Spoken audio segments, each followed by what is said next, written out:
재성교육, 신령과 진리, 후원승리사와 참부모님이라고 하는 주제로 어제 이어서 두 번째 강의를 시작하도록 하겠습니다. 어제도 잠깐 말씀을 드렸습니다만 혹시 어제 참석하지 못한 분들이 계시면 왜 이러한 정체성 교육이 필요하냐 하는 데 대한 내용을 잠깐 소개를 또 간단하게 해드린다고 한다면은 지금 현재 세계본부는 천일국 헌법위원회 위원장으로 계시는 우리 김진춘 위원장님이 이제 2025년 신통일 한국을 중심 삼고 승리의 중심국가인 이 한국이 참어머님, 참부모님과 하나 되어가지고 세계 앞에 중심국가로서 어떤 그런 위상을 갖추어야 할 그런 입장이기 때문에 거기에 대한 정체성 교육을 준비하고 있습니다.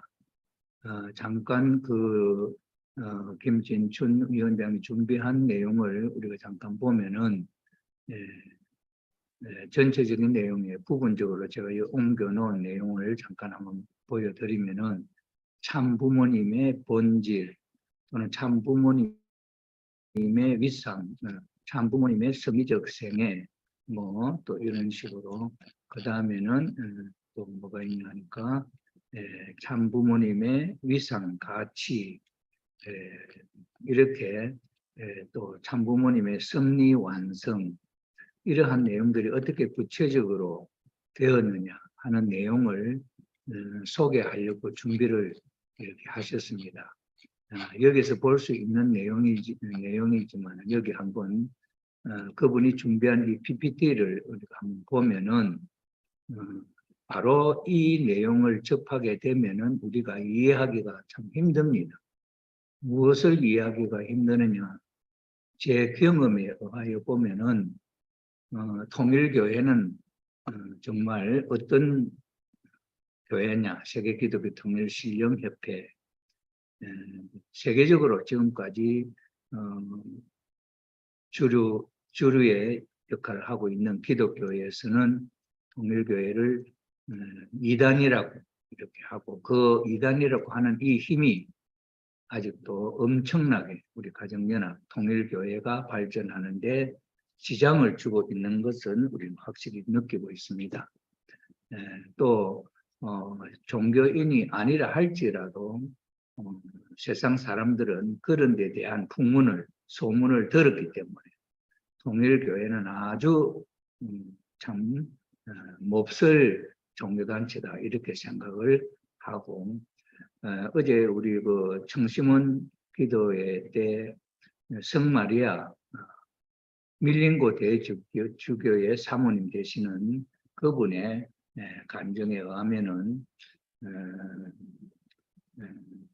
잠비아 출신 밀린고 대주교님 잠비아 출신인데 또 그 잠비아 대주교가 교황이 취임할 때 축도도 하고 한 그런 아주 깊은 신앙적으로 그런 전통을 갖고 있는 나라인 것 같아요. 그러면서도 밀린고 대주교는 대주교로서 명망이 있고 교황청에 굉장한 지지를 받는 그런 입장인데 우리 성마리아라고 하는 한국 부인과 축복을 받음으로 말미암아 천주교에서 보면은 밀린고 대주교가 타락했다 이렇게 볼 수 있죠. 신부들 주교들은 결혼하지 않지 않습니까? 그런데 더더구나 대주교가 여자와 결혼을 했다 하는 것은 그들이 볼 때 있어서는 신앙적인 파탄이다 이렇게 이제 보는 거죠. 그러니 밀린고 대주교 그분은 새벽에 기도하면은 예수님과 영통을 예수님과 함께 하면서 모든 하루하루의 일이나 이런 것을 문의하고 그렇게 결정을 해서 신앙생활을 왔던 분입니다. 그래서 그분이 이제 성마리아 이분은 침구 숙덤이라든지 그다음에 수지침이라든지 침구에 대한 이제 좀 기술 할 수 있는 그런 분이었기 때문에 이 밀림구 대주교하고 연결이 되어 가지고 알게 되었어요. 그래 가지고는 이제 원리를 배우게 되고, 그래 보니 아버님이 이제 축복을 받으라 한단 말이에요. 밀림구 대주교에게. 그러니까 아버님 그러니까 이제 제가 한번 기도해보고 예수님과 만나서 의논해보고 결정하겠습니다. 이랬겠지. 그래가지고 이제 새벽에 예수님과 만나서 이제 대화하는 가운데 참 아버님이 축복을 받으라, 결혼을 해라고 하는데 어떻게 해야 됩니까? 하고 이제 예수님께 물어보니까 예수님께서 뭐라 했냐면 나도 결혼했다, 축복받았다. 그러니 저도 축복받아라. 막 그래 되는 거예요. 그래서 예수님이 축복받아라 하니까 이제 축복을 받았다. 그래서 성마리아 그분하고 이제 축복을 받았는데, 그래 결혼을 했으니까 그때 바티칸 궁정에서는 난리가 난 거죠.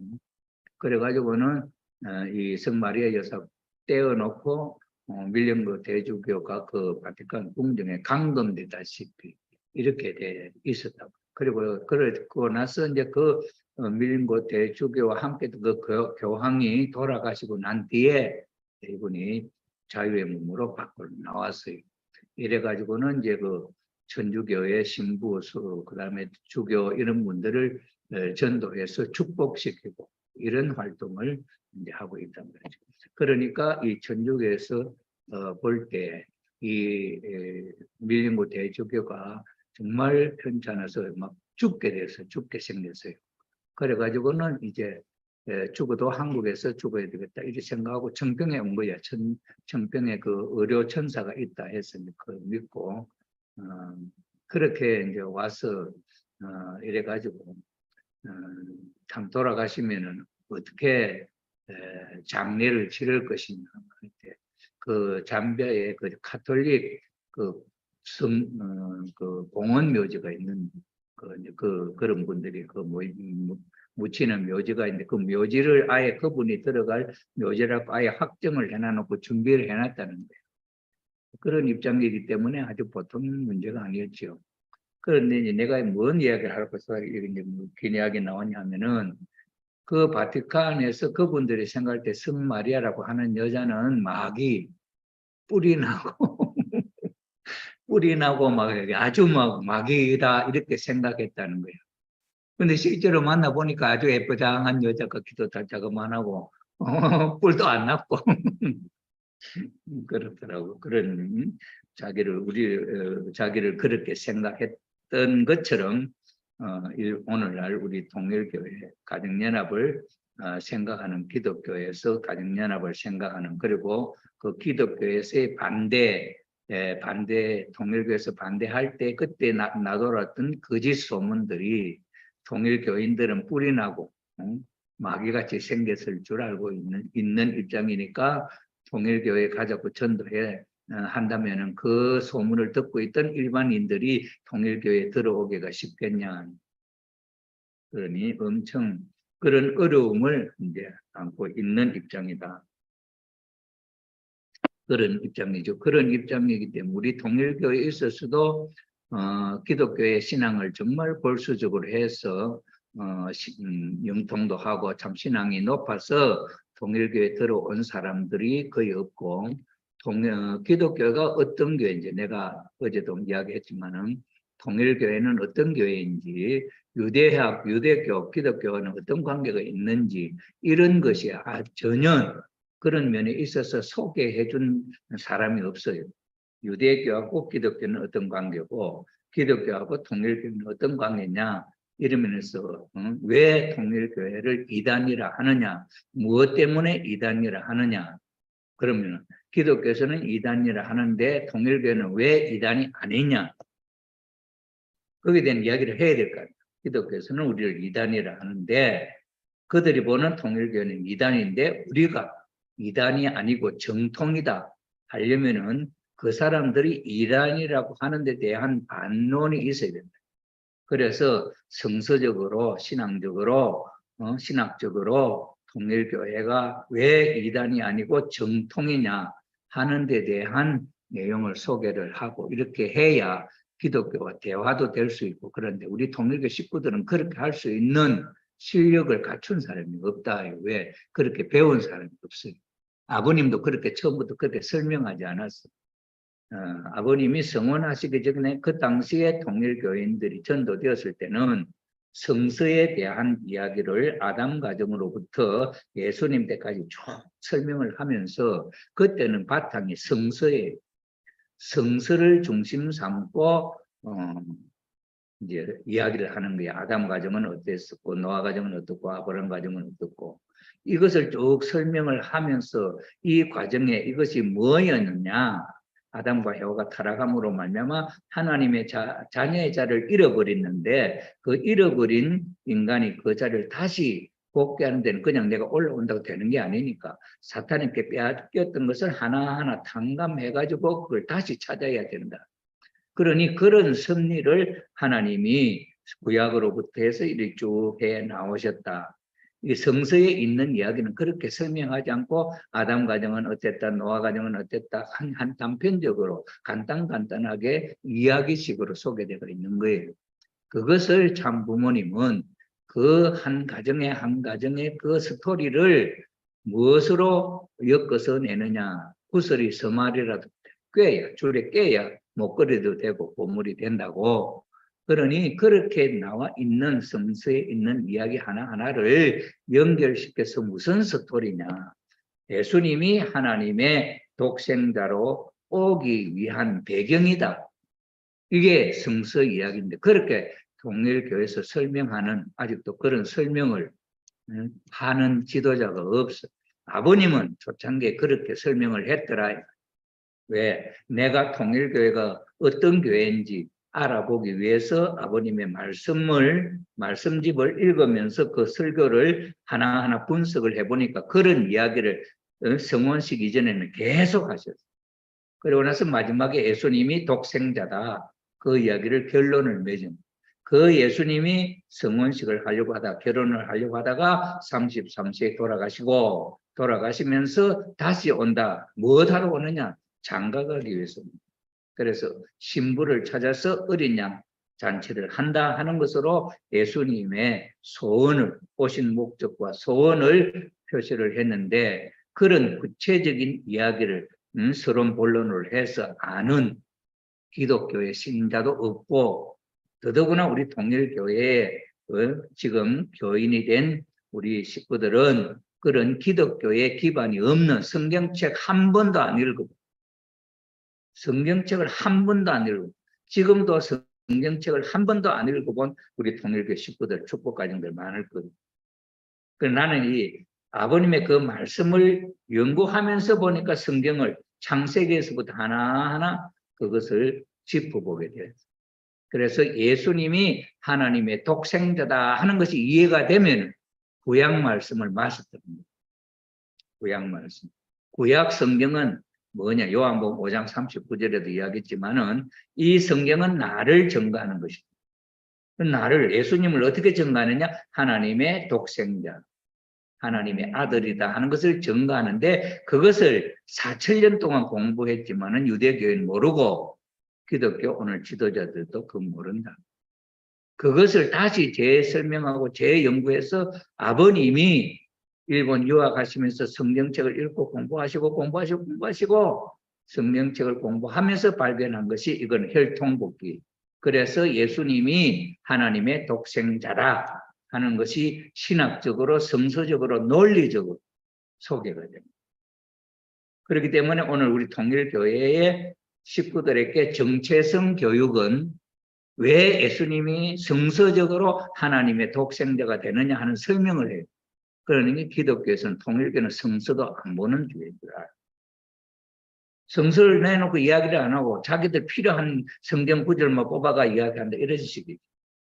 그러나 뽑아가지고 원래 전편에 대한 내용은 그렇게 할 수 있지만은 후편은 창세기로부터 쭉 예수님까지 그 성경의 역사를 그 진술을 이야기하는, 얼마나 성서적으로 이야기하고 있는지를 다른 교회에서는 몰라. 그러니 그것을 설명을 해줘야 돼요.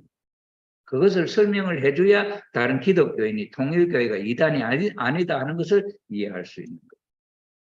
그러니 그런 입장에 서려고 하니 우리 통일교인이 이제 천일국을 창국을 하는 핵심 멤버가 될 거 아니에요. 첨보과정이 중심이 되고 천국이 되는데, 이 첨보과정이 그 역사를 모른다 한다면 이거는 가짜다. 그러니 앞으로 신통일 한국이 된다 한다면은 그런 첨보과정이 그런 정통성을, 정체성을 확보해서 새로 들어오는 사람 앞에 그런 배경에 대한 내용을 확실하게 소개해 줄 수 있는 우리의 중심이 되어야 그 기독교인이나 종교인들이 들어올 때 우리가 중심이 될 수가 있어요. 그런데 우리가 그런 걸 모르고 영통하는 사람들이 신앙 많이 한 사람이 들어와 봐. 우리하고 대화해보면 저는 성경도 모르는 것이 이래 버리면은 우리는 설 자리가 없어. 자기들은 성경을 공부하고 기도하고 정서를 많이 도를 통해 가지고 하나님 인도로 들어왔는데, 이 통일교회의 오래된 것들을 이렇게 감아보니까 이건 성서도 하나도 모르고 물어보면 아무도 대답도 못하는 사람이 지가 제리를 하고 앉았대. 그러면 뭐가 되겠냐. 그래 통일교회가 신통일한국 국가가 복귀된다 한다면 더 문제다. 그렇게 생각하면은 참 어머님, 참 부모님이 그 문제를 위해서 정체성 교육이라든지 이런 문제를 걱정을 하겠냐 안 하겠냐. 어떻게 생각? 우리 부인회장님 어떻게 생각? 그렇죠. 이거는 우리를 위해서 그래요. 우리를. 어머님도 어머님이 누구에게 제일 복을 많이 주고 싶겠어? 통일교 축복과정입니다. 왜 통일교 축복과정입니까? 1960년대 성원식 할 때 기반은 기독교회가 돼야 돼요. 제일 잘 믿는 기독교 단체가 중심이 되어서 참부모님 성원식을 거룩하게 해야 돼요. 그것이 세계적으로 소개될 수 있는 거룩한 성원식으로 축복이 돼야 되는데 그 사람들이 안 했어. 그 사람들이 안 하고 그 사람들이 모름으로 말미암아 그들이 해야 할 일을 누가 했냐? 통일교인들이요. 그 당시에 기독교에 다니면서 신앙생활을 하고 했던 할머니들은 이 영통하는 할머니, 지성도라든지 이런 할머니들 그 외에는 없어요. 목사도 없어. 요한 목사님을 그 정도 된 분이 한 분 했지. 기독교에 다니던 지도자들이 들어와서 아버님 앞에 제자가 된 사람 누가 있냐. 그러니 유효원 협회장이라든지 그 당시에 이상은 선생님이라든지 이런 분은 기독교인이었을지 모르지만 그러나 기독교 어떤 지도적 위치를 갖고 아버님을 모신 분은 아무도 없어요. 그리고 그 당시에 있던 지도자들이 다 죽고 난 오늘 그 뒤에 들어온 통일교 식구들은 그런 신앙적 바탕에 아무도 없어요. 그런 사람들이 오늘 어머님과 함께 기원절을 천일국을 선포를 해요. 그 천일국이 이제 실체적으로 나라가 세워지고 하는데 나라가 세워지기 위해서 천일성전이 생깁니다. 천일성전은 다른 종단이 7개의 종단이 복귀되었다 하는 터전 위에 천일성전이 세워질 수 있습니다. 그 다음에 국가가 7개 나라가 복귀되었다 하는 조건 위에 천흥궁이 세워집니다. 천흥궁은 세계 중앙청 이렇게 되죠.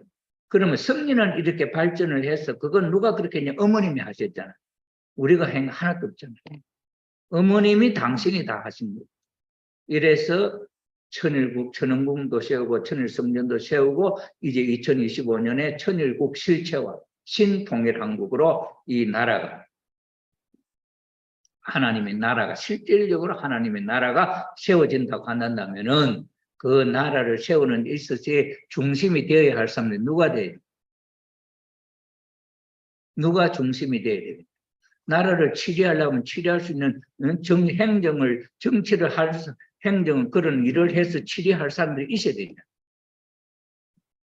이게 얘가 옛날에 우리 한국이 일본에 40년 동안 식민지로 있다가 2차 대전이 일본이 망하면서 무조건 한국에서 한국이 해방이 돼요.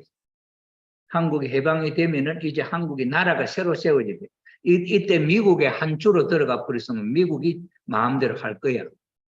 그런데 미국은 2차 대전이 승리한 나라들은 식민지를 해방하는 그런 시대였어요.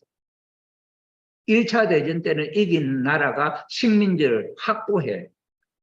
2차 대전 때는 승리한 나라가 식민지를 해방시키는 거예요. 2차 대전. 그러니 2차 대전에 미국이 이겼어. 한국은 일본의 식민지였어. 일본이 졌어. 누구한테? 미국한테. 그러면 미국이 이 영향력을, 그래, 미국이 그 승리했기 때문에 한국을 식민지를 해방할 수 있는 거죠. 미국이 이겼기 때문에. 그래서 미국 때문에 우리는 해방했어요.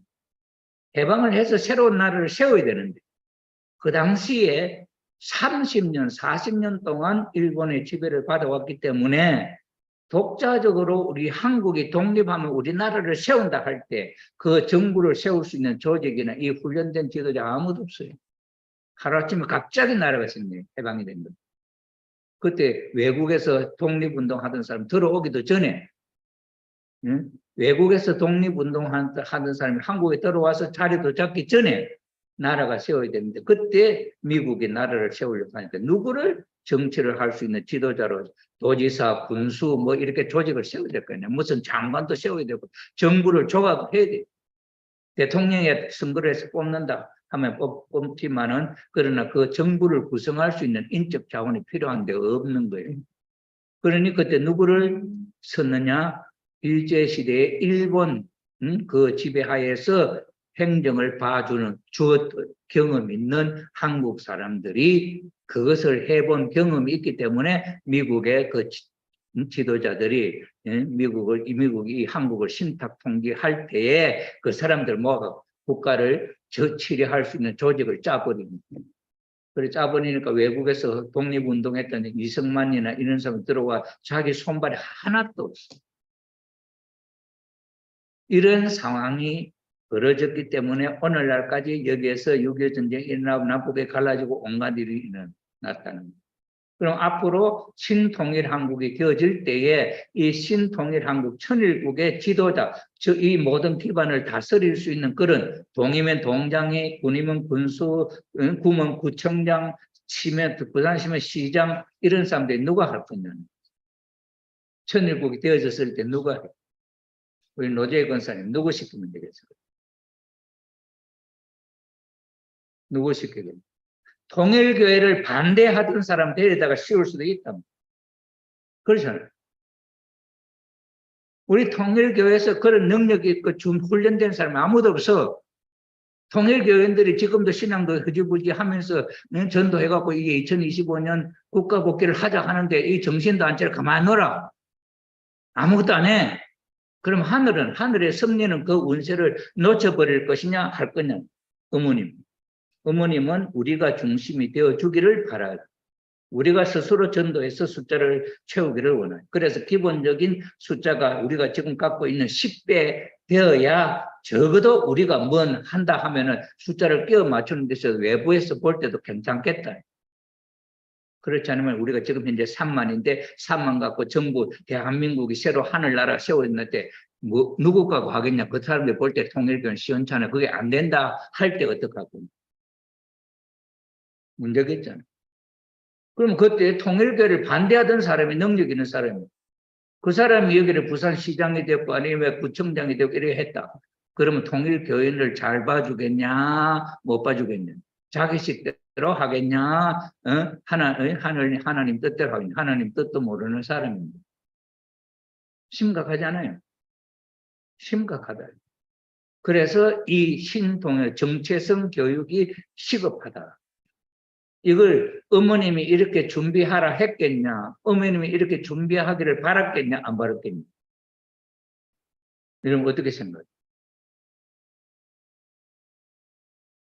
지금 봐요. 이 6개월 동안 전도하라고 하는데 이 동부상 교회 지금 정체성 교육을 어제 갑자기 이번 주에 갑자기 하나님이 이 정체성 교육을 동부상 교회 하라는 거예요. 내 마음에. 다른 데는 아무 데도 안 해. 이걸 한다고 하고 보니까 이 김진춘 박사가 이걸 준비한 거 있는데 이걸 보려면 이걸 이해하려면 내가 지금 소개하는 이 내용을 하나도 모르면 이걸 알아듣지도 못해. 알아보지도 못해. 이걸 알아보지 못하는 사람이 뭐 하냐? 반대하는 거야. 저건 아버님이 시킨 것도 아닌데 저거 지멋대로 저래 만들어가지고 이 아버님을 완전히 제껴버리고 이래 한다고 반대하는 우리 대내의 반대자들이. 내가 어제 잠깐 이야기했지만 손대호 박사 더더구나 이 자료를 이 자료가 김진춘 원장이 일본의 지도자들이 와서 교육을 받고 5차 와서 받고 갈 때 그때 거기 청평의 그 3층의 어디 그 세미나실에서 요 몇 명 최고 지도자들만 불러서 6시간 동안 이걸 설명을 한 거예요. 설명을 하고 대화를 하고. 요 자료가 유출이 돼가 손대호에 들어갔어. 손대호에 들어가고 그것을 자기 교육사상 뭐 공부한다는 그 방에 올려놓은 내가 그걸 보고 내가 다운받았는데 이거 갖고 그 사람들이 뭐 틀린 온갖 잡설 그 사람들이 이거 읽어봐도 이해도 안 될 거 내가 생각할 때는 손대호 박사 이거 읽어봐도 이해도 안 된다는 생각해. 왜? 어머님에 대해서 신앙이 없는데 이거 봐갖고 좋게 보이겠어? 이거 어머님을 세우기 위한 김진춘이가 이거 짜 맞춘 거다 이렇게 하지. 이게 신학적으로 맞는지 안 맞는지 뭐로가 이야기할 거냐. 이걸 알아볼 수 있는 눈이 없어요. 눈이 없어. 어머님이 원죄 없이 태어났다 성탄이다 이렇게 표시해놨는데 손대호 박사 이거 안 받아들인다. 형제님 그룹도 안 받아들이잖아요. 그러면 이런 난장판이 되는데 통일교가 신통일한국에서 한 나라가 세워지겠냐? 걱정이 안 되냐? 그죠? 그러니 우리 동부산 교회에 조영식이라는 사람이 교회장하고 있는데 이걸 내가 공부를 하고 연구를 해본 사람이기 때문에 내가 이해했던 그거를 기초로 해서 아버님은 왜 원죄가 없고 어머님은 왜 원죄 없이 독생자 독생녀로 태어나느냐 그 배경이 뭐냐 하는 것이 여기는 설명이 하나도 없어요. 그럼 이걸 어떻게 누가 알아듣겠느냐. 이거 우리 통일교회인데 이거 바로 이야기하면 알아들을 사람 누가 몇 명이 있겠냐.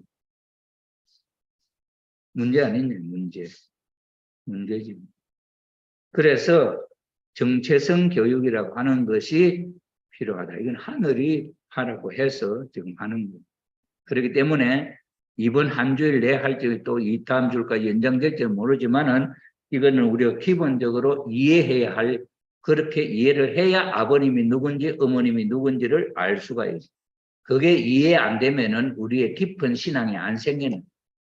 아버님이 메시아 긴가 민가 확신이 없는데 다른 사람이 강하게 주장하는 거야. 문선명이 재림주가 아니고 참부모가 아니다 해버리면 내가 그 아니다 하는 것에 반박할 수 있는 내가 뭐 자료가 있어? 그걸 안 그러면 그에 따라 넘어가는 거지. 그러면 아버님은 쫓겨나는 거예요. 그럼 어디서 여기 통일교회 자리 잡을 때가 어디 하나님이 누굴 중심 삼고 자리 잡아 천국을 세울 것인가. 이 보통 문제가 아니잖아요. 통일교회가 지금까지는 정체성이라고 하는 그 필요 없이 참 아버님, 참 어머님의, 참 아버님의 그 지도적인 카리스마, 그 적극적으로 영적으로 느끼는 그 모든 그 능력이 모든 식구들을 다 이끌어낼 수 있는 그런 카리스마가 있어요. 지금 아버님 돌아가셨어요. 어머님은 그런 걸 한 번도 안 해서 아버님 밑에 그냥 따라다니는 아버님이 하시는 모든 세계적인 선포나 모든 행사에 어머님이 참부모로서 아버님과 함께 참석을 했는데 어머님을 인정을 안 하고 지가 먼저 지가 더 잘하는 것 같이 이야기한다는 그러니까 그게 맞냐는 거예요. 어머님이 아버님하고 같이 그 행사를 주재하고 축도를 하고 모든 걸 하는데 거기에 동참했던 어머님을 인정 안 하면은 아무 여자를 떼놓고 이게 참부모다고 참어머니다 하고 독생녀를 하고 강현실 씨를 떼어놓고 그 짓을 할 수 있냐는 그렇게 하는 것도 그 틀렸다 소리 안 하잖아요. 그 형제님이 그 틀렸다 하는 소리, 뭐 때문에 틀렸다 하는 소리 하는 사람이 없다는 그 따라가는 사람도 많잖아요. 이게 보통 문제가 아니죠. 그렇기 때문에 정체성이라고 하는 것은 대단히 중요한 거예요. 정체성. 나는 누구냐? 여러분들은 누구냐? 이것이 바탕으로 확보가 되지 않으면은 언제든지 다른 사람이 와서 이 자리를 차지하고 우리는 쫓겨날 수 있어요. 지금까지 우리가 해와서 천일국을 세우고 통일교의 터전을 잡아왔던 이 터전이 다른 사람 터전이 돼버리고 우리 것이 아니고 어머님도 그 사람들을 불러놔놓고 말 못하고 쫓겨나도 어머님은 말 못하고 쫓겨나는 거. 저 사람 쫓겨내면 안 된다. 그렇게 할 수 있는 환경도 없고 그렇게 된다. 그렇게 되면은 어떻게 되겠냐. 그게 문제잖아요. 이렇기 때문에 우리가 정체성이라고 하는 이 교육을 받아야 할 필요성이 있다. 나는 독생자에 대해서 10년 이상 연구를 했기 때문에 이 도표를 보니까 이해가 되는 거야. 나는 설명을 한 번도 안 들었지만은 이걸 내가 설명을 어느 정도 80%까지 할 수 있다고. 이건 내가 안 만들었기 때문에 만든 사람의 의도가 그건 100%는 나는 모르지. 그러나 7, 80%는 나는 이해한다. 그럼 7, 80%를 이해할 수 있다. 내가 그 7, 80%를 이해할 때 내가 알고 있는 그 바탕 위에 이해가 되는 것이지 그것도 모르면 이것들은 모른다. 그래서 1차적으로 내가 통일교회를 알게 된 이 내용을 여러분 앞에 소개하는 이 시간이 연결되어 있다 하는 것을 이해해 주시면 좋겠다. 이것도 듣는 분이 다 어제부터 다 들어서 이해가 되는 것 같으면 이 30분이 필요 없는 다시 30분을 투자한 거예요. 어제 하다 보니 2시간 같더라고요. 참 얼마 죄송합니다. 그래서요, 이거는 어차피 우리가 이해를 해야 다음에 나가도 진도가 되는 것이지. 이거 안 하고 진도 나가보면 헛거야. 저게 뭔 소리인지 나중에 알고 마지막 맞았는데 나도 모르겠다 이래버리면은 한 효과가 하나도 없는 거예요. 그렇잖아요. 그죠? 한마디 한 카트라도 이해가 된다 해야 되는 거죠. 이게 지금 김진춘 위원장이 한 그 한 카트를 이해하면 전체가 이해되는데 한 카트가 이해 안 돼. 첫 시작하는 데가 안 돼. 왜? 이 앞쪽의 것이 이해가 안 되기 때문에. 그래서 지금 그 앞쪽에 이해해야 할 내용을 하나하나 성서적으로 아버님이 초창기에 통일교인들에게 가르쳤던 그 내용을 소개해서 우리가 배워야 해요. 자, 그런 입장에서 이해를 하시고 이제 한번 보겠습니다.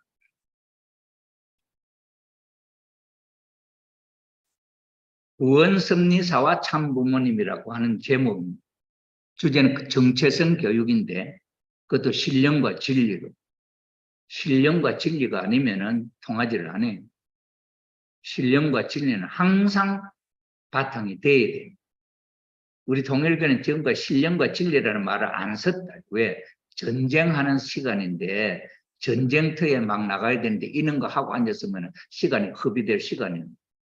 그래서 신령과 진리라고 하는 말은 처음에 통일교 아버님 성원식 할 때까지는 강조가 되었고 성원식 하고 나서부터는 아버님 당신 이야기 했고 그러면서 사탄과 싸우는 일에 새로 전도되는 사람은 그렇게 같이 투입돼가 싸우다가 상처받아서 떨어지는 사람은 하는 수 없어 떨어지고 또 새로운 사람이 와가지고 또 싸우자 하면 또 나가서 와 하고 만세 부르다가 또 힘없으면 또 떨어지면 또 다음에 또 새로운 사람이 또 들어와서 또 몇 사람이 와 싸우자 하면 뭣도 모르고 싸우자 하네 아버님 하자 하니까 가지.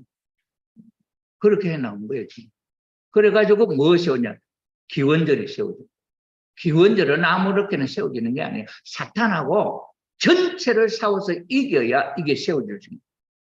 아버님은 처음부터 끝까지 싸웠지만은 우리 참여한 우리들은 그때 참여했는데 전체적인 흐름을 몰라.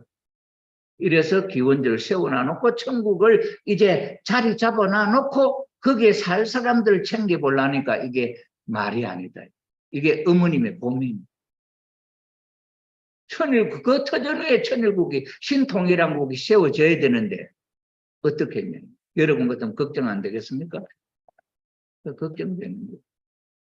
그래서 정체성이라고 하는 것은 얼마나 중요하냐 하는 것을 우리가 다시 한번 이해를 할 필요가 있다.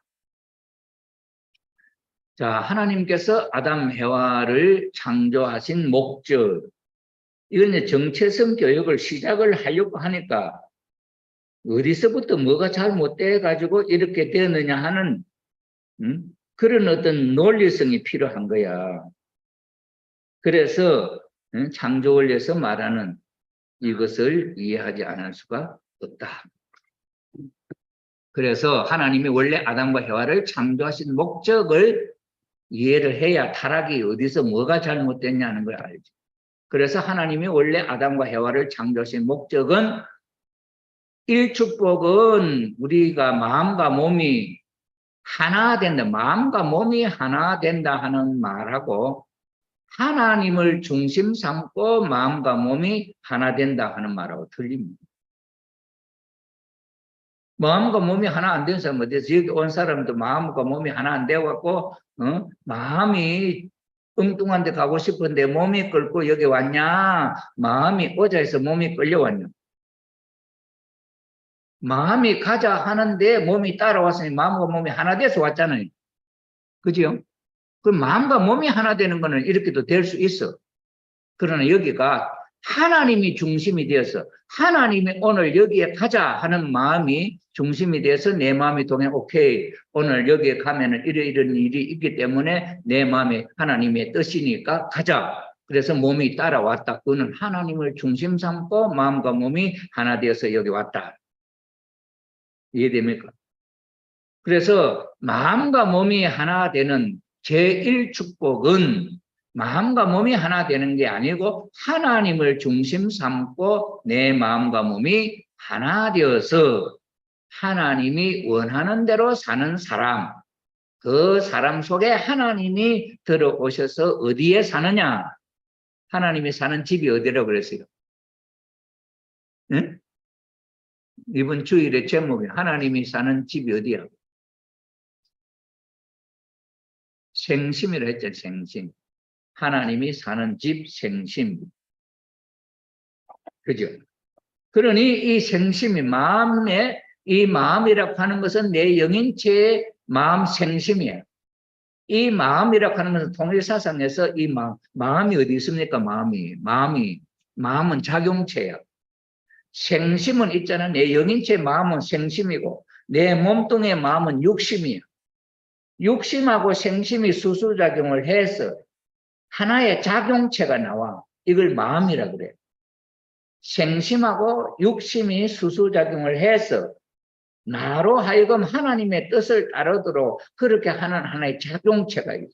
이 작용체가 마음인데 이 마음의 성상적인 부분이 본심이고 형상적인 부분이 양심이고 그럼 사심은 뭐야? 사심은 여기에 비죽고 들어와갖고 이 몸뚱아리 육심을 중심 삼고 사탄의 역사가 들어와서 여기 역사를 일으킨 내 몸뚱아리를 중심 삼고 내 개인의 욕심을 채우려고 하는 이 마음이 하나 작용체가 들어온 거예요. 이건 원래 없는 거예요. 타락함으로 말미암아 생겨서 들어온 거예요. 뭘 중심? 육심을 중심 삼고 들어온 거예요. 생심을 중심 삼고 사탄이가 들어온 게 아니에요. 천사장 루시엘이 해와를 꼬일 때 생심을 중심 삼고 꼬였겠냐? 육심을 중심 삼고 꼬였겠냐? 여러분 어떻게 생각해요? 응? 돈 많은 아저씨가 그것도 잘생긴 아저씨가 사살 거야. 응? 사살기 너 생활하기 참 어렵지. 일본에 살 때는 그래도 좀 만나니 통일교에 들어와고 고생스럽지. 당신 신랑 얼마나 당신 마음 알아줘? 당신 신랑 돈 많아? 야, 내 돈 이래 많아. 내 당신 원하는 거 내가 다 해줄게. 나 따라가자. 처음에는 아니야. 나 축복 가정이야. 버티지. 그것이 10년 돼봐. 10년 된 넷째 때 다는 거 달콤한 말. 이영준 씨는 나가 직장가 돈 번다고 나가가 하루 종일 떨어져 있고. 아침부터 저녁 때까지 혼자 야 어떻다 이러면서 온 좋은 서비스 다 해가면서 10년 살아봐. 그 사람 말이 귀에 들어오겠냐? 이용준 씨 말이 귀에 들어오겠냐? 어느 쪽 말이 들어오겠냐? 예? 생각해 보라니까. 그러면 그때 마음에 생심이 움직여서 그 사람 말이 귀에 들어오냐? 내 육심의 마음이 움직여서 그 사람 말이 들어오냐? 내 가까이 앉아서 안아도 주고 내 가까이 앉아서 육신적인 자극도 주고 하면서 손잡고 다니면서 이것저것 육신이 좋아하는 것을 이렇게 하면 외롭지 않도록 해주는데 생심을 기쁘게 해줬겠냐? 육심을 기쁘게 해줬겠냐? 사탄이. 육신의 마음. 사탄이 육신의 마음을 차고 들어오지 생심을 차고 들어올 수가 없어요. 생심은 하나님이 거하는 집이에요. 미완성계 하나님 못 들어왔지만 수시로 하나님과 상대할 수 있는 그런 기능은 하고, 그러나 완성하면은 이 생심 속에 하나님이 딱 들어와 버려. 그러면은 생심이 하나님 되버려. 하나님. 원래 생심은 하나님이 되도록, 하나님의 집이요. 하나님이 되도록 그렇게 만들었다. 하나님. 그게 사탄이 들어와 생심에 작동 못한다. 왜? 생심은 본성적으로 선을 이야기해요. 육심은 육신의 욕망을 중심 삼고 자는 것, 먹는 것, 배부는 것, 사랑하는 것. 이건 육신이야. 이걸 하나님이 만들었지. 왜? 행적으로 펼쳐나가 자식을 낳아야 되니까. 하나님 그렇게 한 거예요. 그러나 그 육심이 생심하고 하나 되게 돼요. 있다. 하나님을 중심 삼고 생심과 육심이 수수작용해서 마음이 나옵니다. 이 마음의 성상적인 것이 본심이고 형상적인 것이 양심이고, 그런데 사심이 생겨. 이거는 본심은 없어지고 사심 역할을 타락이라고 하는 게 그렇게 됩니다. 그러니 이러한 원래 하나님이 인간을 창조하신 목적을 모르면은 타락이라는 것을 이해할 수가 없다. 타락이, 내가 뭘 타락했는데? 내 마음속에 일어나는 본심도 있고 양심도 있고, 내 양심, 본심은 말 크게 안 해. 양심이 있지 않냐? 양심은 선하게 한다는, 알지 않냐? 그 양심은 믿을 수 없는 거야. 내 마음이 옳다 생각하면 양심은 오케이. 내 마음이 옳다 생각하면 오케이야. 근데 그 옳다 하는 게 뭐야? 진리야, 진리. 근데 난 하나님과 하나 된 진리를 몰라. 내가 생각할 때 옳으면 오케이 되는 거야. 그러니까 해와가, 아담은 지 마음대로 돌아다니지. 10년 동안 천사하고 가까이 지냈지. 내가 생각하는데, 천사장이 따먹어라, 하나님 좀 좋아진다 하니까 오케이. 그걸 받아들이는 거예요. 하나님을 중심 삼고 생각했으면 하나님이 따먹지 말라 했는데 안 해. No. 근데 하나님하고는 멀어져. 왜? 하나님. 누가 천사하고 가까이 항상 수수작용하면서 지나는 외로울 때 그런 환경이 있었다. 그런 환경이 중요한 환경. 오늘 이 6, 7년 동안 마귀 사탄이가 지배하고 활동하기 좋은 환경을 하나님이 만드는, 사탄이 만드는. 지금 성평등이라 하는 것은 이 환경을 하나님이 하나, 누가 하나? 사탄이 하나. 이 사탄이가 이 세상을 지배하고 있는 주체 세력이 사탄이기 때문에 그런 것도 마음대로 해내는 거야. 왜? 자기 환경이니까. 하나님은 그걸 막으려고 하는데 그게 되냐? 사탄 세력이 더 센데 그게 힘들게. 그렇잖아요. 그럼 그걸 알려고 하면 내 속에 뭐가 있어야 그걸 받아들일 수 있느냐? 신앙이 있어야 되잖아요. 신앙이라고 하는 것은 내 마음속에 하나님을 중심 삼고 정지의가 작동을 하는 거예요. 그게 기준이 뭐야? 말씀이지. 성경 말씀, 진리라는 거. 그런데 참부모님의 말씀은, 예수님의 말씀은 3년 동안에 총각으로서 했던 말씀이고, 참부모님은 총각으로 지내와서 결혼을 해서 부부 생활을, 하나님을 중심 삼고 함께하는 부부 생활을 통해서 본연의 세계를 펼쳐나가는 마음이 역사하는, 그 마음이 가르친 말씀들은 옛날 말씀하고 다르지 않아요. 그러면 그 말씀이 내 마음속 가운데 중심이 돼요. 항상. 그래서 주위에서 들려오는 소리가 올 때 그것을 평가하는 중심은 뭐가 되느냐? 말씀이 돼요. 하나님이 내 속에 들어있으면 하나님 자동적으로 중심이 되는데 하나님이 내 마음속에 들어오기 전에는 그 중심을 뭐로 세워야 되느냐? 그게 간접 주관권이고 그거는 원리를. 그럼 따먹지 말라는 것이 중심이고 지금으로서는 축복받은 우리 축복 가정으로서는 중심이 뭐가 되냐? 하나님의 말씀이지. 아버님 말씀, 원리. 자, 이런 생활의 환경이 필요하다. 그래서 1축복은 하나님 같은 사람, 하나님이 내 속에 들어오셔서 살 수 있는 나. 이 개성만선. 두 번째 축복은 뭐냐? 그러한 아담, 그러한 해와. 우리가 원리를 잘못 한쪽으로 보면은 해와는 하나님하고 직접적 관계가 없는 줄 알고 있어요. 제2축복 봐요. 제2축복은 하나님을 중심으로 삼고 남자와 여자는. 여자는 하나님과 직접적으로 상대 안 해. 남자가 하나님과 수수자가 지점으로 맞추는. 이렇게 해서 하나님하고 맞았던 남자가 중심이 되고 그 남자를 여자가 하나 되는 거예요. 이 하나가. 이것이 돼야 하나님이 이 축복이 이루어져. 이거 안 되면은 안 돼. 어머님이 뜻은 해와가 아니면은 안 이루어진다. 뜻은 독생녀가 아니면은 안 된다. 그러니까 아버님으로서는 뜻 못 이룬다. 그럼 아버님 좋아하는 사람은 이 소리 들으면 섭섭하겠나? 왜 안 되느냐 하는 이유를 모르면 그 말이 섭섭해. 그 말은 무슨 말이냐? 하나님을 중심 삼고 하나님의 가정을 이룬다 하는 것은 하나님과 남편이 주고받았던 내용이에요. 그 주고받았던 내용을 중심 삼고 아내가 하나 되는 그 내용을 실체화시키는 중심이에요. 이 사람은 그냥 말만 갖고 있어. 그것을 실제로 환경적으로 펼쳐나가서 이루는 사람은 여자예요. 여자가 아들, 딸 낳지 남자가 아들, 딸 낳냐? 남자 혼자는 100년 살아도 못 낳아. 여자가 없으면 아들 못 낳아.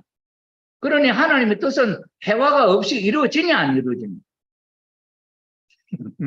그렇게 좀 더 강조하면은 하나님의 뜻은 내가 없으면 안 이루어진다.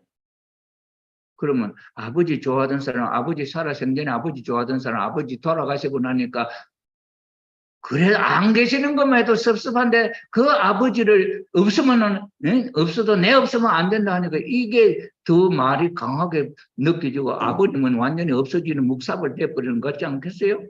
그러니까 그 말 들으면 마음에 섭섭이가 들어가겠냐? 안 들어가겠냐? 이 원리를 전체적으로 모르면 섭섭이가 들어가니 이게 사탄이가 노리는. 그래서 지금 손대우 그룹도 마찬가지야. 거기에 김영희 회장님을 모시고 가고 김영희 회장님을 어머니 틀렸다 소리 전체적인 내용을 놓고 봐도 한마디도 안 하시오. 그런데 김영희 회장님 그들 모셔놔 놓고는 자기가 다 울고 먹는 거야. 김영희 회장님은 여기 계신다. 이러면서. 손대우 자기가 하고 싶은 어머님의 잘못됐다 하는 이야기, 어머님 아버님 패매하고 당신이 독생녀 당신은 언제 없이 태어났다고 하고 아버님은 언제 이렇게 태어났다 그러고 이게 완전히 통일게 뒤집는 짓 아니냐고 이렇게 이야기해요. 그러면 그 말이 귀에 들어올 수 있나? 여기 한번 손들 여기 오신 분들 내가 그 이야기를 다른 말 안 하고 이야기하면 내 말 듣겠냐 안 듣겠냐? 내 말 듣고 따라가다 하면 따라갈 사람 여기 온 사람 다지 싶거든. 안 온 사람은 안 따라올 수도 있어. 왜? 안 따라봤기 때문에.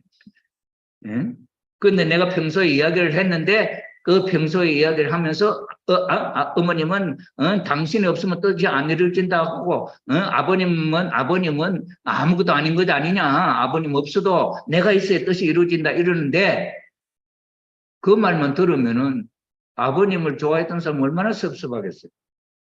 섭섭하지. 그럼 이 축복이라고 하는 것이 어떻게 이루어지는 거냐는 거예요.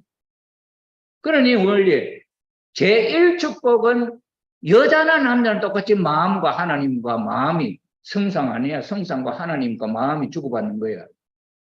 제1축복은 내 개인이 하나님처럼 하나님 사람 되는 거야. 남자는 여자는 다 똑같아요.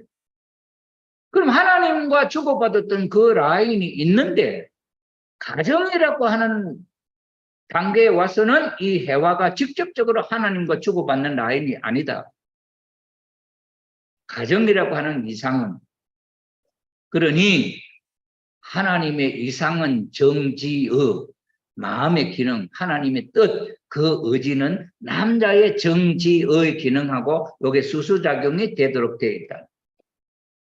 그래서 너는 가정을, 부인을 맞아서 가정을 이루어서 그 부인을 사랑하고 그 부인은 너 뜻을 따라서 하나 되어서 자녀를 낳고 이렇게 하면은 하나님의 뜻이 너를 통해서 실질적으로 그 부인과 더불어서 이루어지는 거야.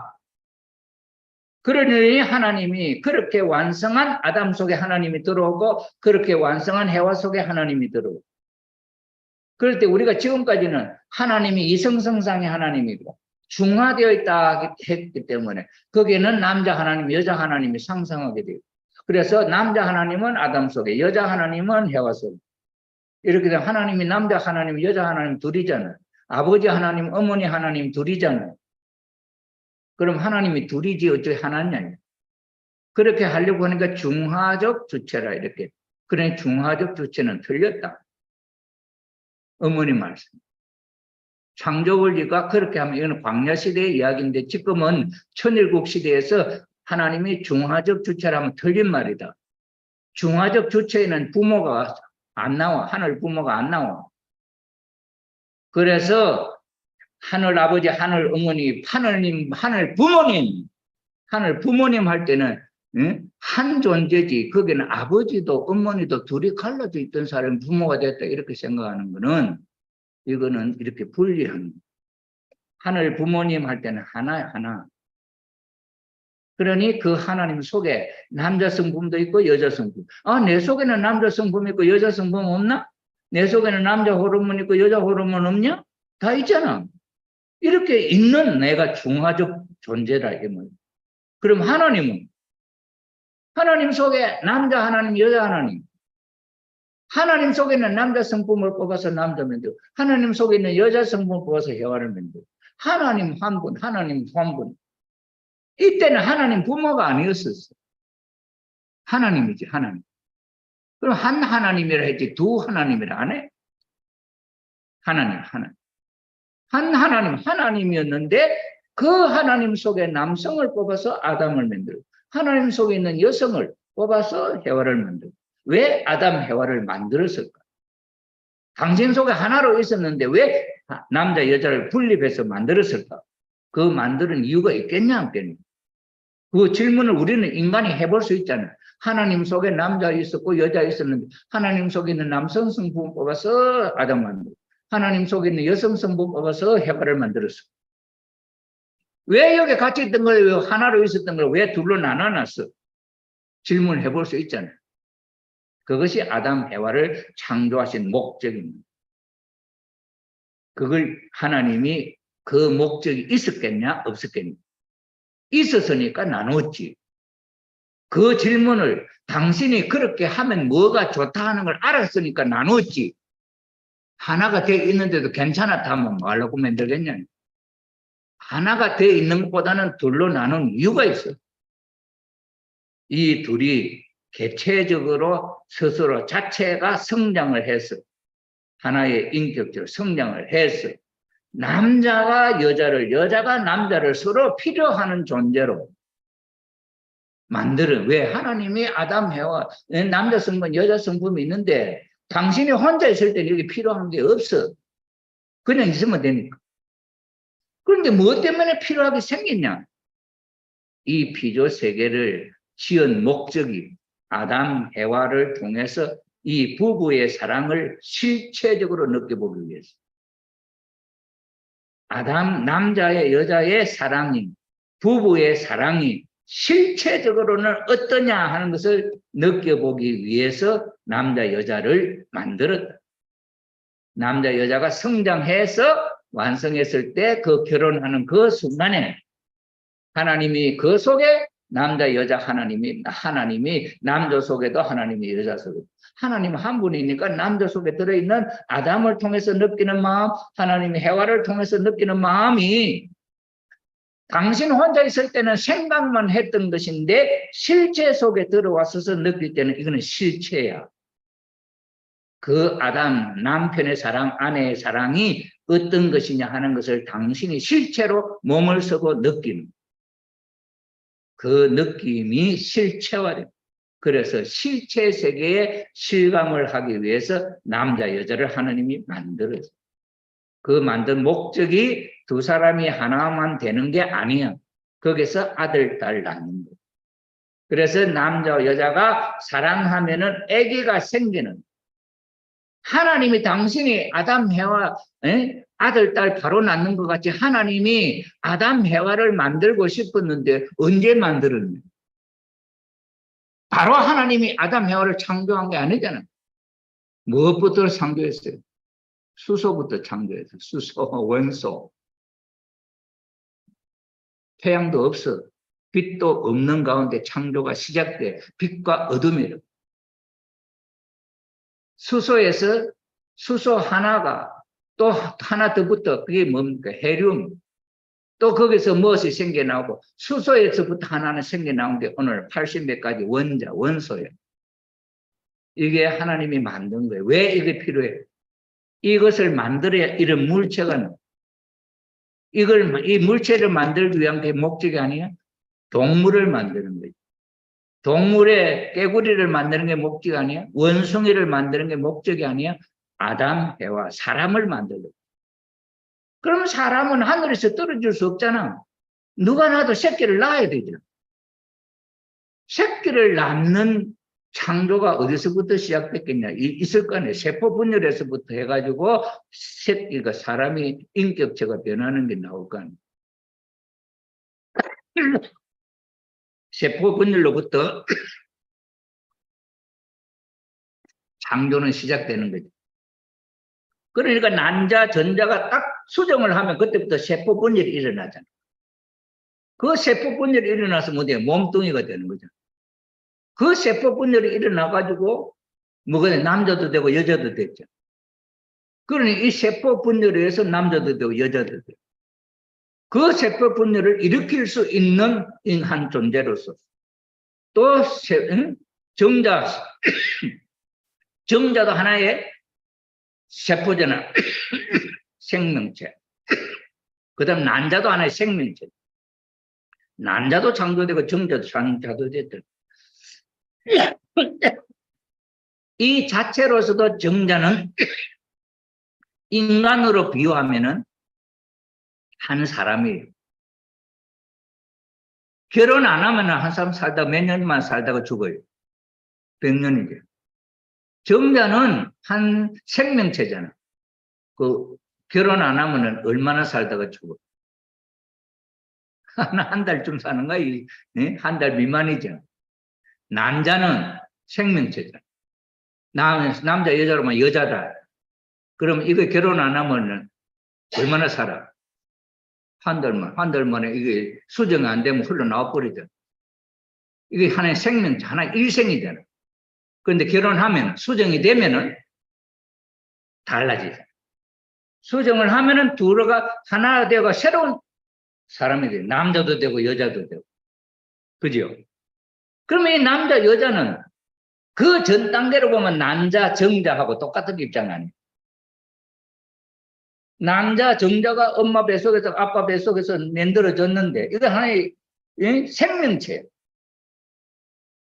의식의 정도가 우리 인간만큼은 하지만 정자도 의식이 있고 남자도 의식이 있단 말이에요.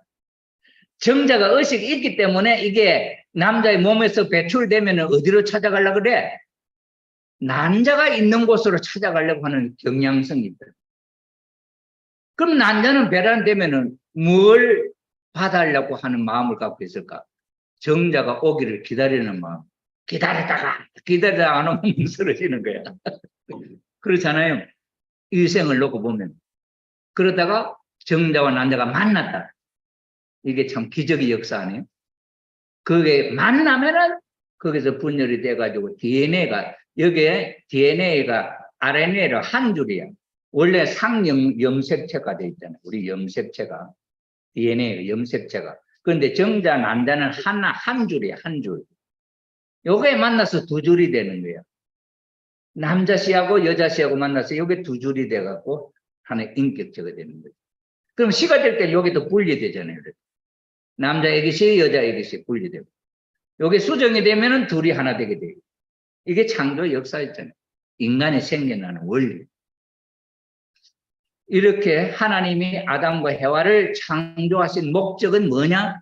하나님이 아담, 해와 몸속에 들어오셔서 어디에 들어옵니까? 생심 속에, 남자의 생심 속에, 여자의 생심 속에 하나님이 들어오셔서 그 채를 쓰시고 실질적으로 느끼는 감성을 실체적으로 느끼고 싶었다. 이게 창조의 동기다. 창조의 뭐 그거는 뭘 사랑을 부부의 사랑을 실감하고 싶다. 부부의 사랑이 기본입니다. 부부의 사랑이 그것이 부모의 사랑도 되고 자녀의 사랑도 되고 형제의 사랑도 되고 그래서 제일 뜨거운 사랑, 제일 강한 사랑은 부모의 사랑일까 부부의 사랑일까? 어떻게 생각하면 부모의 사랑이 강하죠. 부모가 자식을 위해 죽을 수도 있고 그렇죠. 그런데 생명이 탄생하고 하는 이런 입장에서 보면은 부부의 사랑이 제일 그게 고차적인 사랑입니다. 그래서 부부의 사랑을 통해서 하나님이 직접적으로 남편의 사랑, 아내의 사랑을 당신이 체험하면서 직접적으로 사랑을 해서 새로운 생명이 탄생하는 과정을 실체 몸을 통해서 보는 거예요. 옛날에는 수소 말고 원숭이를 통해 가지고 하나님이 그 속에 난자 정자를 인간의 난자 정자로 만들어서 그게 생겨나게 해가지고 이거 이야기하면 또 이게 이단이라 하는지 모르겠는데 과학적으로 생각하면 그런 거예요. 우리 지금 순수한 신앙을 해왔던 사람은 그런 게 있었냐? 그러니까 그런 걸 아버님 말씀에도 없었는데 김암산식 그러려가니까 이렇게 뭐 이렇게 이야기를 하네. 이야 아버님도 안 했던 이야기를 하니까 여기 진짜네. 그래가지고 학사장들이 많이 넘어갔잖아. 우리가 나는 생각해보면 내가 어떻게 생각했냐. 이스라엘 유대민족 사람이 우리가 볼 때는 많잖아. 600만, 뭐, 1000만, 뭐, 2000만, 몇 천만 있을 거 아니야. 그 중에 예수 한 사람만 사람이고 그 사람 다른 사람 아니야. 그리고 독생자야. 그 이해됩니까? 응? 그 이해됐냐고. 하나님 볼 때 예수만 사람이고 이스라엘 유대민족은 사람 아니야. 원숭인지. 원숭이냐? 원숭이보다는 더 진화했고. 응? 사람은 아니고. 껍데기 몸은 사람 몸 같은데 하나님이 볼 때는 사람 아니야. 그 사람의 몸을 이용해서 하나님의 아들이 태어나게 했다. 뭐 틀렸냐? 과학적으로. 그 설명이 틀린 거야? 하나님의 애기씨를 갖고 있어. 그러니 어떤 몸속에다 남자 애기씨를 주고 여자 애기씨를 주고 생겨나게 했다. 그게 뭐 잘못됐냐? 하나님이 그런 능력 없냐? 기술 있잖아요. 그죠? 원숭이 뱃속에 원숭이 뼛속에 정자를 원숭이 새끼 되지 않는 정자 사람이 될 수 있는 정자를 하나 만들었어. 하나님 그게 만들 수 있을까 없을까?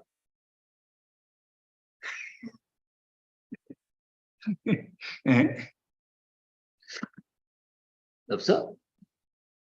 그냥 없다 하면은 그 참 순진한 사람 그 사람들에게 거기서 하나님이 애기씨를 한간복귀 해가지고 예수님 낳아서 독생자다. 그거 어떻게 믿어? 그 많은 정자 많은 그 속에 그게 애기씨 하나만 하나님이 진짜 애기씨를 그에 만들었다고? 다른 거는 하나님 애기씨 아니고 그렇잖아. 다른 게 하나님 애기씨 같으면 다른 거 전부 다 하나님 자녀가 날 텐데 예수가 그 다음에 동생들도 태어났는데 왜 동생은 하나님의 독생자 아니고 왜 예수님은 하나님의 독생자야? 나는 요셉하고 마리아가 살았는데 거기에 대한 설명을 뭐라고 할 건데 하나님이 난자 복귀했다 정자 하나님이 씨를 복귀했다 하는 말을 뭐로 설명할 거냐고. 그 생각해 본 적 있어요? 오늘 그럼 우리 젊은 애들이 2세 3세들이 태어나면 그런 질문 해보겠냐 안 해보겠냐? 그런 질문하면 엄마들이 뭐라고 답해? 나 몰라. 그거 하나님한테 물어봐. 이렇게 할 거야?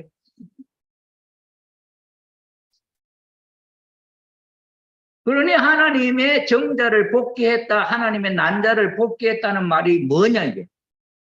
그 의미가 뭐냐는 거예요. 그게 실질적인 거냐 아니면 조건적인 거냐? 예? 실질적인 거냐 조건적인 거냐? 조건적이잖아요. 이게 대로 이제 원죄라고 하는 것이 그게 실체냐 뭐지 조건이냐? 응? 원죄라고 하는 것이 어디서 생겨나 어떻게냐 내봐라. 그게 실상이 뭐냐? 그게 뭐냐? 성격이잖아. 생각이잖아. 마음에. 이런 거지 뭐가 있냐는. 그잖아요? 아니 사탄이가 뭐 그냥 사탄이 된 거요? 사탄이가 하나님이 지은 천사당이 뭐야 나도 짝이 필요해. 나도 짝 갖고 싶어. 그게 뭐 죄냐? 왜 다른 사람은 다른 동물은 다 짝을 있는데 나는 왜 짝이 없어? 하나님 앞에 항의하면 그럼 하나님 뭘 할 거야? 나이면 조금만 기다려. 응? 아담 해와가 완성하면 너 짝 만들어 줄게. 하나님의 원칙을 왜 아담 해와를 주인으로 천사를 종으로 결혼을 해서 하는 걸 완성이에요. 천사가 짝이 있어서 하면 인간보다 먼저 완성이 돼요. 하나님은 인간이 완성하고 천사가 완성하기를 바랬어요. 그래서 천사는 짝을 안 만들어주고 인간은 아담 해와를 만들었어요. 지능이라든지 차이. 그럼 동물도 숙놈, 암놈이 있는데 결혼하면 인간보다 더 완성하고 먼저 급수가 높아? 그건 아니잖아요. 그건 다른 차원이에요. 동물 차원, 식물 차원, 영인들. 천사하고 천사도 영인체고 인간은 영인체고 육신입니다. 천사는 영인체만 있고 육신은 없고. 하나님 창조가 그래요. 왜 그러냐냐? 종으로 지었다. 그리고 새끼를 낳는 게 아니고 화신이에요. 생각만 하면 하나님의 창조가 천사 100명, 생각만 하면 천사 짜르륵 100명이 창조가 돼버리. 생기는 이건 화신이라고요. 애기처럼 엄마 뱃속에서 자라는 그런 기간이 없어. 이게 다른 거예요. 그렇다면 천사가 지금 남자 천사인데 여자 천사는 아담과 해와가 완성하면 아담과 해와가 지어집니다. 천사의 짝을. 그렇게 하나님이 왜 그렇겠냐? 하나님이 아담 해와 몸속에 들어오셔서 직접 사랑을 해서 그 사랑의 맛을 느끼면서 완성하려고 하는 법을 세웁니다. 천사보다도 먼저. 그래서 아담 해와가 완성하면 하나님이 그 속에 들어있기 때문에 그 다음에 부부가 돼서 결혼하면은 완성이에요. 완성한 아담과 해와가 천사장에게 선물을 주는 거야. 완성한 기념으로. 너 짝을 지어준다. 그러면 천사가 좋아하겠냐? 아담과 해와가 완성해서 짝이 생기니 아담 해와 완성한 것이 얼마나 고맙겠냐. 그런데 천사가 나 먼저 내 짝이 필요하다. 아담이 버려놔놓고 지못대 돌아가는 내 비두랑 저거 내가 꼬아갖고 내 짝 만들어 보자. 이거 생각. 그 생각에서부터 비원리적인 생각이 사기 텄잖아요. 그러니 원죄라니 뭐라 이건 전부 다 생각이야. 실체가 없어. 그러니 탕감복귀는 뭐야? 이걸 마음에 그 생각을 지우고 새롭게 정립하는 거야. 그러니 이게 우리 타락했던 우리 인간 속에는 그런 사고방식이 물려받아졌는데 그것이 이제 축복을 통해 태어난 2세, 3세들에게는 그런 게 없어지는 거예요. 자체적으로 숭고한 하나님의 사랑이 나타날 수 있는 그런 존재가 되는 거죠. 그러니까 이런 면에서 우리가 생각해 볼 때 아담, 해와를 하나님이 창조하신 목적이 천국을 이루려고 하셨던 하나님의 목적이 어떤 것이 목적이냐? 하나님 당신이 실체를 써보고 싶고 실체를 써고 원숭이를 통하지 않고 직접 당신이 아들, 딸을 낳고 싶다. 아담과 해와가 생기기 전에는 인간 유대 마리아와 요셉처럼 예수님을 낳은 마리아하고 사가랴가 몸뚱이는 마리아, 사가랴 몸뚱이를 빌려서 하나님의 정자를 사가랴의 몸속에 넣어주고 난자를 마리아의 몸속에 넣어줘서 이 정자와 난자가 만나서 예수님이 되도록 했다. 뭐 문제가 있나? 그게 뭐 항의할 뭐 문제가 있냐? 하니까 하나님이 그렇게 해도 사탄이는 참수할 수 없다. 왜? 이미 조건을 세웠기 때문에. 그런 실을 내가 갖고 있다. 응? 너 오케이? 사탄이 오케이. 하나님, 이제 하나님 겁니다. 된 거지. 그 언제 베레스와 세라. 엄마 뱃속에서 상둥이가 태어날 때 형님이 먼저 손을 내밀고 나오려는 때 산파가 밀어 넣었다. 이 세상을 먼저 빛을 본 놈이 이 형이다. 그러니까 조건적으로 세라가 먼저 세상에 빛을 봤으니 형님이야. 그래 여기 실을 딱 감아 표시를 했다. 이거 안 감아서 어떤 의미인지 모르잖아. 그래서 산파가 실을 딱 감아갖고 넣었다고. 그랬더니 보니까 나중에 하나님 쑥 나온데 보니까 이 실이 없는 놈이 나왔다. 그러니까 세상 빛을 본 놈은 나중에 나왔고 안 본 놈이 먼저 나왔어. 실제로 몸이 전체에 태어났으니까 형님이야. 세상적으로 부분적으로 빛을 먼저 본 요거는 표시를 너가 형님인데 동생이 밀쳐버리고 먼저 나왔다. 그러니 먼저 태어났으니 형님이다. 뭐 항의할 조건 있나? 기분 나빠? 기분 나빠? 그럼 기분 나쁘다 하겠나? 안 나쁘다 하겠어, 사탄이고. 속에는 실이지만 안 나쁜 일도 해야 하잖아요. 조건적으로 됐으니까. 생물체가 태어나는데 먼저 딱 몸이 딱 태어나는 놈이 형님이지. 손가락만 먼저 내밀었다고 형님이라 할 주장 있나? 그렇다고 죽어버리면 끝인데. 손만 먼저 내밀고 죽을 수도 있잖아요. 못 태어나는데. 그렇잖아요. 다리가 먼저 태어나면 되나? 목이 걸려버리면 못 태어나는데 죽는 거야. 그래 역산을 못하게 하는 거지. 그게 산파가 도와주잖아요. 그래 하나님 그 산파가 손이 먼저 쑥 나오니까 이놈이 형님이다 하고 표시를 해서 밀어 넣어놨어.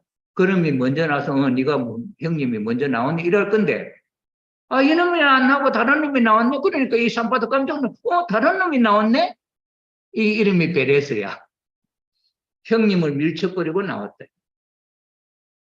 그러니 하나님의 실을 복귀했다. 그래서 엄마 뱃속에서 이렇게 장난을 하나님이 할 수 있지 않냐. 응? 그 베레스에게 힘을 주고 먼저 나오도록 하나님이 유도할 수 있지 않냐. 있겠어 없겠어요.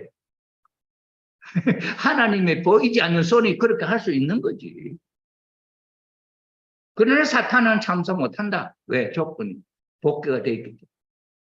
그런데 하나님이 당신이 직접 아들, 딸 낳고 싶겠냐? 다른 놈 몸을 빌려서 낳고 싶겠냐?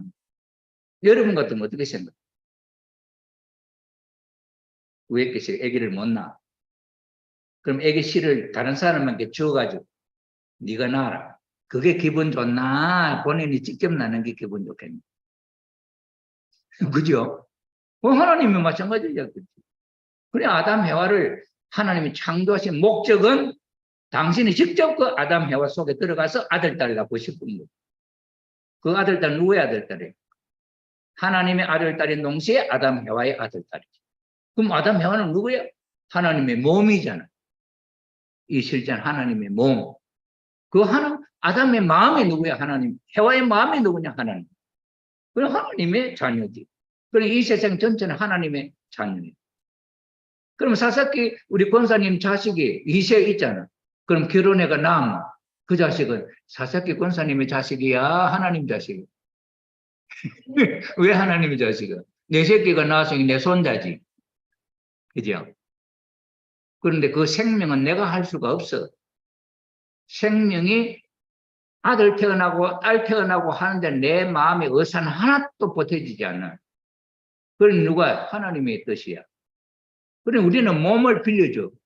그러니 하나님은 우리의 몸을 빌려서 아들, 딸 낳는 거지. 그래서 우리는 통가부모다. 통가부.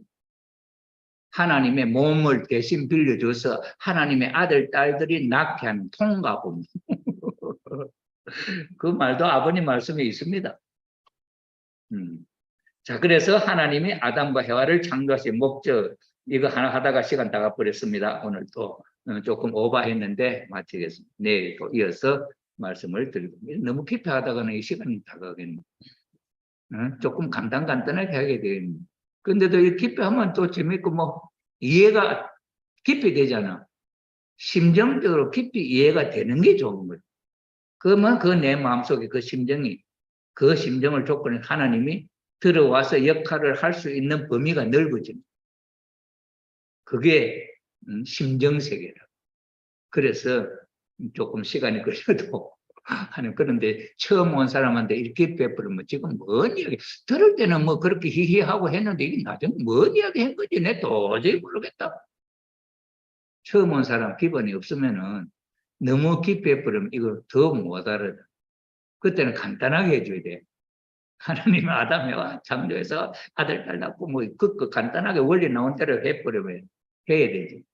그 이제 심정적으로 심정교육이나 뭐 이런 걸 하려면은 그래 하면 심정이 자극이 안 돼. 지난 시간에도 이야기했잖아요. 천정, 하나님의 생심이, 하나님은 바탕이 심정인데 하나님의 심정하고 내 심정이 연결이 되고 자극이 돼야 하나님의 심정을 내가 느낄 수 있는데 내 심정은 내 스스로는 자극이 안 돼. 그냥 충동적인 마음이야. 무슨 충동? 그냥 사랑하고 싶은 충동. 거기에는 하나님의 심정이 없어. 그건 하나님의 심정은 만유 원리이기 때문에 목적이 있고 의지가 있는 심정. 그래 그 심정을 자극을 해서 내가 느껴야 돼. 그래서 생심이라고 하는 것은 하나님이 거하는 집인데 안 거하니까 이 생심이 역할을 못 하잖아. 그러면은 내가 이 생심을 자꾸 자극을 줘야 이놈이 역할을 해서 하나님의 심정을 받아들이려고 하는 준비가 되는 거예요.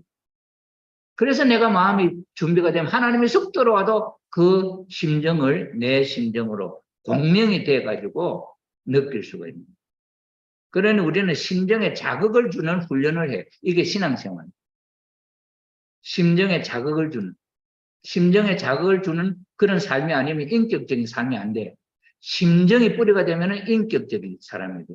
그럼 인격적이 되려면 심정이라고 하는 건 마음의 작용이 있고 기능이니까 마음은 정지어가 있잖아. 심정의 뿌리는 정인데 그 정이 바르게 작동을 하면 지가 있어요. 진리가. 그게 하나님의 절대적인 진리가 방향을 딱 잡아가지고 이 정이 움직여야 이게 실수가 없는 건데 이 정이라고 하는 아무 놈이나 하고 싶다.